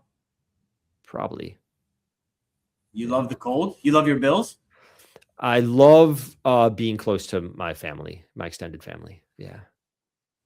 If they were somewhere warmer, I would prefer that. And if they were with a where there's a football team that can occasionally at least make it to the Super Bowl, I would also prefer that. Yes. Smart. You know I'm from Philly, though, right? I did not know that. I love Philly, actually. I love Philly. Do I look like a Floridian? Do I talk like a Floridian? I don't know. I'm bad with accents. I can't tell them or do them. If you ask me to like do an accent, it's horrifying. What do you love about Philly? The thing I noticed first about Philly was all the street art. It's a really artistic, creative city. It feels very like, I don't know, it just feels very salt of the earth. Yeah. And I like it. Yeah. A lot of arts. And I have there's people there that I like. I have friends there that I like, but I love the art. I'm also a huge fan of The Roots, the band The Roots. And they're a Philly-based band, so I have that affinity as well. Good food in Philly too. Like not maybe New York City level, but like Philly has really, really good food. Yeah. Philly is a city that has a tremendous amount of potential. I love Philly. Yeah, it's a cool place. This is a little selfish. So like I've been exploring the idea of like what technology, I guess, does the dog training space need? And you mentioned CRMs, right? Yeah. What CRMs do you recommend for your dog trainers? Yeah. So my recommendations will vary based on like somebody's individual needs, like how big their business is and what they're trying to do with things. There are a few companies out there right now though that are so there's a CRM called Go High Level. It's a really well-known CRM, and they used to at least white label it so people can come up with like their own versions of it with their brand on that. There's a few companies that were doing like white labeled Go High Level. One of them, and I don't know if she's still operating off of Go High Level, but it's similar regardless. Leanne Shinton started a company. It's now called Automation Dogs. It was called something previously. But what I like specifically about what she's doing, this is just like a free plug for her. It's not like about getting anything back. I just think she's doing a really good job. Is she's taking this, what is already a powerful CRM, and then the hand holding that she gives you to set it up in a way that she knows can be powerful for your business. And she knows a lot about what can be powerful for your business when it comes to like nurturing your leads and completing your sales calls and all those kinds of things and making sure your customers are well taken care of. And then her team basically like helps you get it all up and running in a way that I think is, I just think she's doing a really good job of that. And I think it's priced right as well. So I do like that. But I also got people that use other stuff. I'm sorry, say that again. Lee Shinton? Leanne Shinton. Yeah, that's her name. She'd be a great guest to have on as well. She's super savvy when it comes to running a dog business. She's been in this game for a long, long time. Yeah, so I there are a few things that I recommend. Hers comes up a lot. I do have I have several clients using it. Some came to it on their own, some on my recommendation, but everybody I know that's using it is happy. What do you think a CRM needs? You know, what do you think a CRM needs? Like what makes hers perfect? Like not too much, not too little. Well, I think so again, like what it needs can vary a lot. Like I always had a hard time with my business because at the time I was running a large scale training facility, and like the CRMs that were out there that could work for dog trainers really only worked if you were like, you had one dog trainer. Once you were like, I have 5 dog trainers, they got really messy. I think what hers does really well, though, I think what a lot of dog trainers need right now, especially when they're smaller, but even when they're bigger, is again, any task that you can automate, anything that you can just kind of take off your own plate, your own mental load every day is just going to allow you to either A, like have your life back, which is, again, there's a lot of burnout in this industry, or B, allocate that time to where it can be more useful. Or it might be that like now you can squeeze in 1 or 2 extra private lessons a week, which is an extra $150 to $300 a week, which is, $1,000 a month. I mean, it adds up, right?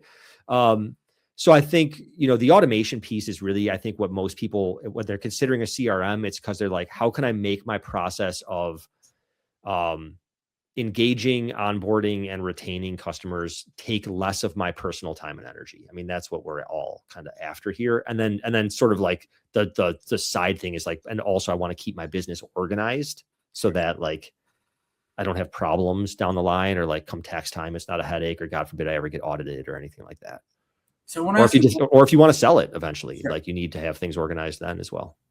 Another pain point I noticed, and I don't know if it's not a CRM, but it's like a component of it. I'm curious your thoughts.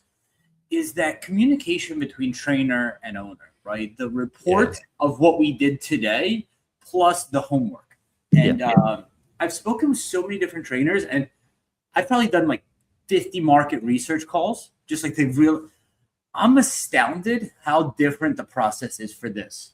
So some trainers do no reporting and no homework. Like they literally don't tell clients anything other than your dog is happy and healthy. And there's really basically no homework other than the 3 or 4 hour go home lesson. You're talking about for like a board and train specifically? Yes. Okay. Yeah. Then there's private lessons where, there's homework assigned, but no real way to track it or see if the owners did anything or even had follow-up questions. Yeah. What are your thoughts on that specifically? The reporting of a session and then the homework that's assigned to the owner? Yeah. So I'll kind of answer that in those 2 different ways. So the reporting piece, I think can vary quite a bit, especially when it comes to board and train. Like, so for instance, for us, our policy with board and train was like, we're sort of like head down focused on your dog. We tend to only like reach out to you proactively if we have a specific question about something or something that we want to bring to your attention. But you're welcome to reach out to us and ask for updates whenever you want. And I found that was also valuable because for some clients, especially ones that have been under a lot of stress with their situation, it's sort of like out of sight, out of mind for them. Like they sort of need that, like I need my like spa time here of like life without the stress of this dog and not thinking about the dog problem for a minute. Like I need to refresh as well. And then other clients are very needy and they want all the updates, and that's fine. That's fine too. And then but that doesn't mean that we're not communicating at all. We're just like, we don't set it up as like, we're going to send you an update every single day or every other day. It's sort of like we kind of treated it more organically than that. That's our personal preference. I don't necessarily think it's the best way. It's just what worked for us. From a homework standpoint, you brought up something that I think is really valuable and interesting, is the idea of accountability, or like how to kind of track things. Now, bear in mind, most of my business was run before this huge tech boom of like software as a service and all this kind of stuff. So for the bulk of my business, there was no CRM option specifically for dog businesses at all. And then even when dog business ones came out, they were specifically for kennels and daycares. And even if they had a training piece of it, it was like crude and definitely did not work at scale for a business of my size. So we were just kind of piecemealing things. But what we found actually was really powerful, and that clients also came out on their own and told us how much they liked it and appreciated it, was what we started doing for our private lesson homework was we just created a Google document. So we had a template that we would just duplicate, make a new copy for each client. And then at the end of the lesson, my trainer would sit down. It took them 5 minutes. They just write down, this is what we did today. This is what I want, what your homework is, which was told to the client verbally, but just kind of restated there. And then it was just like a log sheet for the client to fill out. And it was a Google Doc. So it was like a living document. And it was just, Monday, Tuesday, Wednesday, Thursday, Friday. What did you do? How long? Any questions or comments you want to bring to our attention? And what I loved about doing it this way specifically was that as a Google document, our trainers could open up that document at any point throughout the week and see it. And they could see if the clients entered any notes. And so what would happen a lot is we'd get to, let's say the client came in on Wednesday, and now we're at the following Tuesday, and we open up that document and there's nothing on it. And then an hour before their appointment on Wednesday, all of a sudden they fill out the whole thing, right? We'll call them out on that. You know, we can actually see like when they're like, we're like, we want you updating this like after at the end of each day, like just update this so we kind of know where you're at with things. And the clients really, them knowing that we were looking at it it gave them, like, people hire me as a coach, and sometimes like, I just signed up a new client and she didn't have any like major specific goals. She's a real smart woman, but she was like, I need the accountability. She's like, I don't have a boss looking at what I'm doing. I know that I perform better when I feel like I'm being watched. Like, I just perform better when I feel like I'm being watched. Right. And so just that piece of it, that client knowing that we're looking at that document, like, and we're going to, it's part of it. That's part of your responsibility as a student at this school. And it worked really well. And it was so low tech and so easy and free. It's completely free. But some of the CRMs do have really good like client communication stuff built in, and it's nice because it also keeps records of all that, and which is nice to have those records. But for the homework piece, that piece of the accountability of it, and the client knowing that we would open it up periodically and check on them. And it's nice because like sometimes it'd be positive. Like they would write a note on Monday of like, I did this thing and it felt kind of funny. And then the trainer would reach out to them like, hey, I just looked at your homework sheet and I noticed you wrote this question. Let's talk about it now so that you can have a productive second half of your week before you come in for your next lesson. And the trainers were like, oh, the client was like, oh, cool. Like, thank you. But it also subtly lets them know that, again, we are looking at these things. So make sure you're doing your homework. And it kind of does build a little retention too, in the sense like, whoa, like, I inputted something and then maybe the trainer saw right away and picked up the phone and called me. I don't know if it was to that level. Clients love that kind of stuff. They love that personal attention. Yeah. The client's doing the effort, and that effort is reinforced with, oh, I love to see this. Yeah. I care about your success. I care about what you're doing. I just had one of my customers the other day who I helped him tweak some of his stuff on his website. And just on a whim, I was just like, because I knew he was still making updates, I just went and looked at his website, and I happened to notice something, and I sent him an email about it. And, it wasn't like before a meeting that we had scheduled or anything like that. It was just like, I care about his success, and I noticed this, and I just wanted to make sure he had the info. And, yeah, it's important. So that it works really well, and it's low tech, and you don't need a specific CRM, just Google Docs. It's great. What we worked on, and here's the homework, and then broken down by day. And then just every day, and a section for them to put comments at the end of each day. Super easy. Any way you could have made that even better with just like a little tech?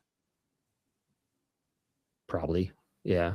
Probably like I could have maybe automated it better, had automated reminders for the trainers to like check in after X number of days to open it up and look and just do a check-in with the client, maybe a way to push it through to their cell phone as well as a text message instead of having to email it to them.